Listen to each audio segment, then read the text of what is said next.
We are in the technology showroom for the Open Doors Day. Today we welcome visitors for them to discover our showroom and our laboratories as well. The game today is to basically discover as many booths as they can, so they can win a camera 360. So one winner will come out and we will call this person on Tuesday and let him know.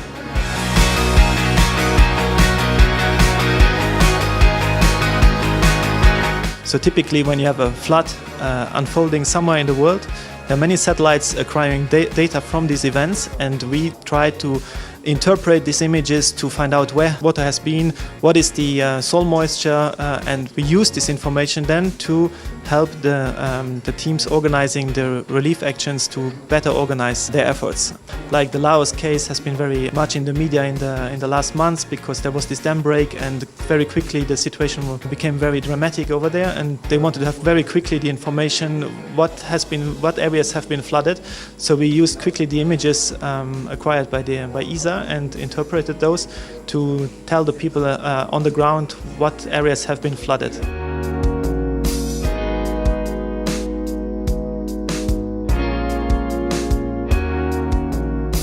If you look into in general, the plasma application, the spectrum that it has covers a lot. If we start from like astrophysical plasma, people study it to know more astrophysical phenomena. The people have to know about the plasma. As it is said, 99% of the universe consists of the plasma. And if you go in other applications, like as nowadays people are more interested in thruster engines, they want to create a plasma to thrust the satellite or even rocket in the future. And also people are using it like cold plasma, they are using it for material treatments, the one that we do in here in lab, or making some coatings by allowing it to mix with other precursors.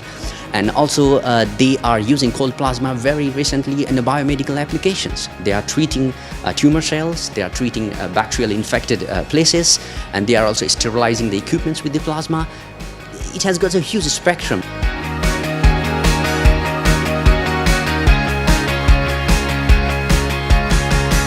More on the research part, we focus on the even smaller particles, because currently only the particles in the size between PM2.5 and PM10, so that means 2.5 up to 10 micrometers are regulated. But for health effects, the smaller particles that can penetrate much more deeper in the lung system are of more scientific interest. Therefore, we upgraded our measurement equipment down to the nanometer range and are now able to measure particles in the size between 5 nanometers to 450 nanometers.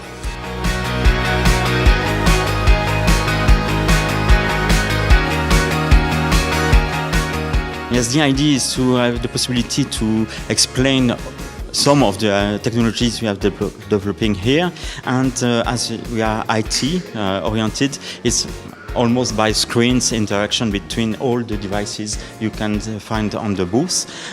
We can command all the scenario through Internet of Things, because we have a remote control and every devices are command by this remote. So for instance, if I want to show you one demonstration, I can select the showcase.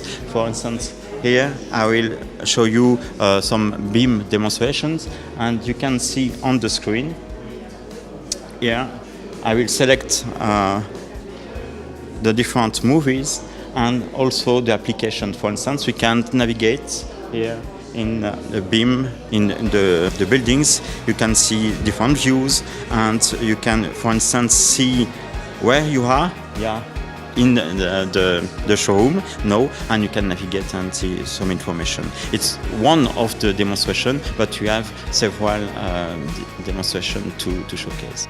The idea is to explain to everybody, the general audience, what you are doing. It's also for our partners to understand what kind of experience and project we can do with them, and also for our scientific partners to see the example of technologies we are developing in the 3 departments here.